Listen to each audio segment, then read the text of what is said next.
நாளைய தினம் கார்த்திகை தீப திருநாள். நம்ம நாளைய தினம் வீடு முழுவதும் விளக்கேற்றி எம்பெருமானையும் முருகப்பெருமானையும் வழிபாடு செய்வோம். நாளைக்கு நம்ம ஏற்றக்கூடிய தீபத்தில் பூஜை அறையில் எந்த தீபத்தையும் நம்ம ஏற்றணும் அப்படின்னா நம்முடைய வீட்டில் செல்வம் பல மடங்கு பெருகும். பணம், புகழ், பதவி, சொத்து இப்படி அனைத்து விதமான செல்வங்களும் நம் வீட்டிற்கு வரும். சில குடும்பங்களை நம்ம பார்த்துருப்போம். தாத்தாவிற்கு பண கஷ்டம் இருந்திருக்கும், அப்பாவுக்கு பண கஷ்டம் இருந்திருக்கும். மகன், பேரன், பேத்தி இவங்கெல்லாம் குடும்பத்தில் பண கஷ்டத்தோடு தான் இருந்திருப்பாங்க.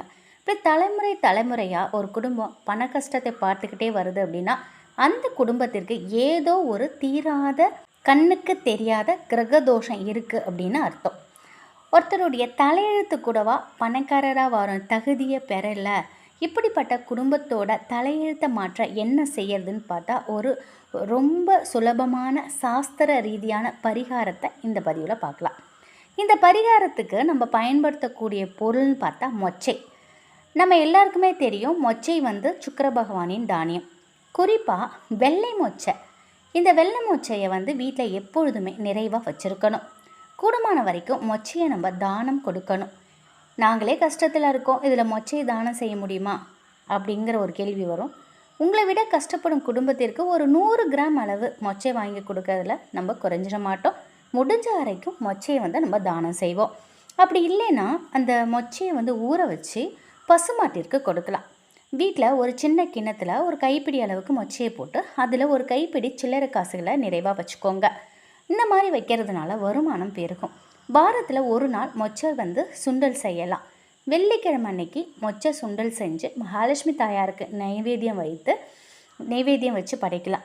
இப்படி மொச்சையை தொடர்ந்து பயன்படுத்திட்டு வரும்பொழுது நம்முடைய வாழ்க்கையில் படிப்படியாக கஷ்டம் குறையும்.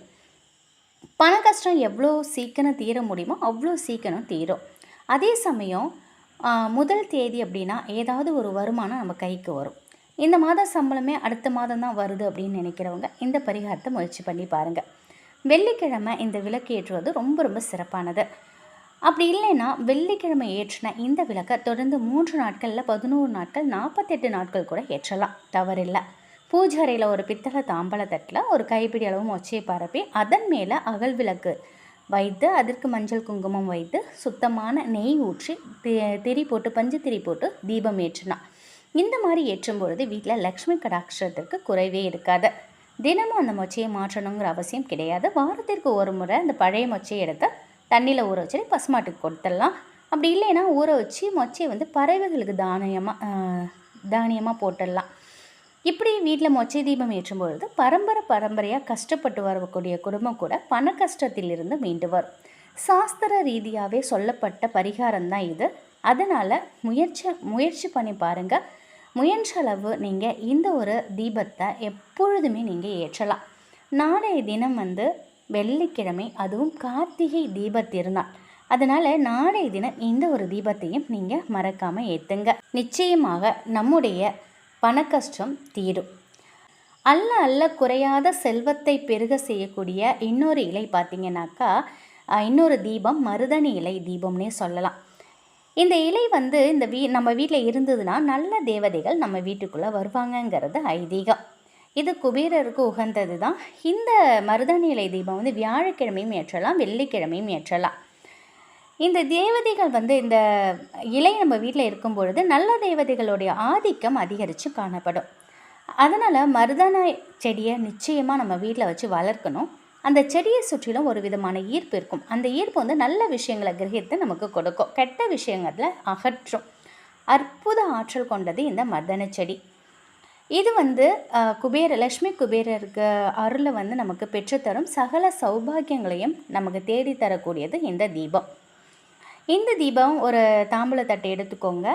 அதற்கு மேலே நீங்கள் எப்பொழுதுமே தாம்பலம், பித்தளை யூஸ் பண்ணலாம், இல்லை வெள்ளி. ஆனால் இந்த பிளாஸ்டிக் அதெல்லாம் யூஸ் பண்ணாதீங்க. எவர் சில்வரையும் யூஸ் பண்ணாதீங்க, தவிர்த்துடுங்க. அந்த பித்தளை தாம்பலத்தை வச்சு அதற்கு மேலே மருதணி இலைகளை பரப்பி அந்த இலைகள் மேலே கொஞ்சம் சில்லறை காசுகளை போட்டுருங்க. அதுக்கு மேலே ஏலக்காய், கிராம்பு இதெல்லாம் மகாலட்சுமி தாயாருக்கு உகந்தது இல்லையா. ஏலக்காய், கிராம்பு போட்டு அந்த இலைக்கு மேலே ஒரு சுத்தமான அகல் விளக்கு, அதுக்கும் மஞ்சள் குங்குமம் போட்டு வைத்து நெய் ஊற்றி தீபம் ஏற்றலாம்.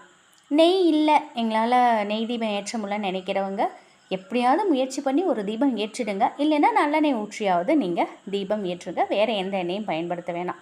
இதுக்கு பஞ்சதிரி போட்டு நீங்கள் தீபம் ஏற்றுங்க. இந்த தீபம் கிழக்கு நோக்கி தீபம் ஏற்றுவது சிறந்தது. கிழக்கு இல்லைனாக்கா வடக்கு நோக்கி கூட நீங்கள் ஏற்றலாம். கிழக்கில் மகாலட்சுமி தாயார் இருக்காங்க, வடக்கில் குபேரர் இருக்கிறாங்க. இந்த தீபம் ஏற்றினதுக்கப்புறம் தீபத்துக்குள்ளே கொஞ்சம் பச்சை கற்பூரம் இருந்ததுன்னா கொஞ்சம் நுணுக்கி போடுங்க. டைமண்ட் கல்கண்டுகள் கூட அதில் போடலாம். இதெல்லாம் நமக்கு செல்வத்தையும் பணத்தையும் ஈர்த்து தரக்கூடிய அதிசக்தி வாய்ந்த பொருட்கள்னே சொல்லலாம். இதை வியாழக்கிழமையில் குபேரனுக்கும் வெள்ளிக்கிழமையில் மகாலட்சுமி தாயாருக்கும் இந்த மருதணி இலையில் தீபம் ஏற்றி வழிபடலாம். அந்தந்த கிழமைகளில் அவங்கவுங்களுக்கு உரிய மந்திரங்களை உச்சரிக்கிறது நல்லது. வளர்பிறையில் வரக்கூடிய வியாழன் வெள்ளிக்கிழமையில் தொடர்ந்து இந்த மாதிரி செய்து வரும் பொழுது நம்ம வாழ்க்கையில் இருக்கக்கூடிய தடைகள் எல்லாமே அகலும். செல்வ செழிப்பு பல மடங்கு பெருகும். பண வரவிற்கு என்றைக்குமே குறைவிருக்காது. வறுமை ஒழிந்து சுபகாரியங்கள் நமக்கு கைகூடும். எப்பொழுதுமே நாளைய தினம் கார்த்திகை திருநாளுங்கிறதுனால நான் இதை போடலைங்க. எப்பொழுதுமே வெள்ளிக்கிழமையில் நீங்கள் மருதன தீபமும் ஏற்றலாம், மொச்சை தீபமும் ஏற்றலாம். இது ரெண்டுமே மகாலட்சுமி தாயாருக்கு உரியது. வெள்ளை மொச்சை தீபம் வெள்ளிக்கிழமையில் சுக்கிர பகவானுக்கு சுக்கிர ஓரையில் ஏற்றி வழிபாடு செய்கிறது ரொம்ப ரொம்ப சிறப்பு. மருதன தீபம் வியாழக்கிழமையும் குபேரருக்கு ஏற்றலாம். இல்லை வெள்ளிக்கிழமை தொடர்ந்து வெள்ளிக்கிழமையில் மகாலட்சுமி தாயாரை வேண்டி நம்ம ஏற்றலாம். இந்த தீபம் ஏற்றும் பொழுது நம் வீட்டில் 16 செல்வங்களுமே வந்துக்கிட்டு இருக்கும். தீபம் மட்டும் ஏற்றிட்டேன் போதும், இதோட முடிஞ்சுது, இனி நம்ம உழைக்க வேணாம் அப்படிலாம் நான் சொல்ல வரலைங்க. நம்ம அயராது பாடுபடுறோம், ரொம்ப கஷ்டப்பட்டு உழைக்கிறோம். அந்த கஷ்டப்பட்டு உழைத்து வரக்கூடிய வருமானங்கிறது எந்த ஒரு வீண் விரயமும் இல்லாமல் தடையில்லாமல் நம் வீட்டிற்கு சுப செலவுகளுக்கு அது பயன்படணும். நம்முடைய கடன்கள் தீர்க்கறதுக்கு அந்த பணம் பயன்படணும். நல்ல செலவுகளுக்காக பயன்படணும். நம்ம உழைக்கக்கூடிய காசு வீண் விரயம் ஆகாமல் வரத்துக்கு இது போன்ற ஆன்மீக வழிபாடுகள் பரிகாரங்கள் செய்வது நல்லது. நிச்சயமாக உங்களுடைய வாழ்க்கை முன்னேற்ற பாதையில் போகும். அதனால் எப்பொழுதுமே நம் வீடு சுத்தமாக வச்சுக்கணும். இது போன்ற வழிபாடுகள் பரிகாரங்கள் செய்யுன்றதுனால நம்ம வாழ்க்கை நல்ல ஒரு நல்ல வெளிச்சத்திற்கு வரும். அதனால் கட்டாயம் நாளைய தினம் கார்த்திகை தீப திருநாளில் பூஜை அறையில் எந்த தீபம் உங்களால் ஏற்ற முடியுதோ இந்த தீபம் ஏற்றி வழிபடுங்க. எதுவுமே முடியலைன்னா கூட ஒன்றும் இல்லைங்க, ஒரு தாம்பாளத்தட்டு, சுத்தமான தாம்பாளத்தட்டில் மஞ்சள் குங்குமம் வைத்து அதில் ஒரு சின்ன அகலில் கொஞ்சம் கல்லுப்பு வைங்க. அதற்கு மேலே ஒரு அகலில் நல்லெண்ணெய் ஊற்றி பஞ்சுத்திரி போட்டு கல்லுப்பு தீபம் கூட ஏற்றி வழிபடலாம். அதுவும் மகாலட்சுமி தாயாருக்கு உரியது. உங்களால் முடிந்த தீபத்தை ஏற்றி வழிபடுங்க. நிச்சயமாக இந்த கார்த்திகை தீப திருநாள் உங்களுக்கு சகல செல்வங்களையும் பெற்றுக் கொடுக்கும். என் அன்பான உறவுகள் அனைவருக்கும் இனிய திருக்கார்த்திகை திருநாள் நல்வாழ்த்துக்கள். அனைத்து வளங்களும் செல்வங்களும் பெற்று வாழ்வாங்க வாழ வாழ்த்துக்கள். நன்றி.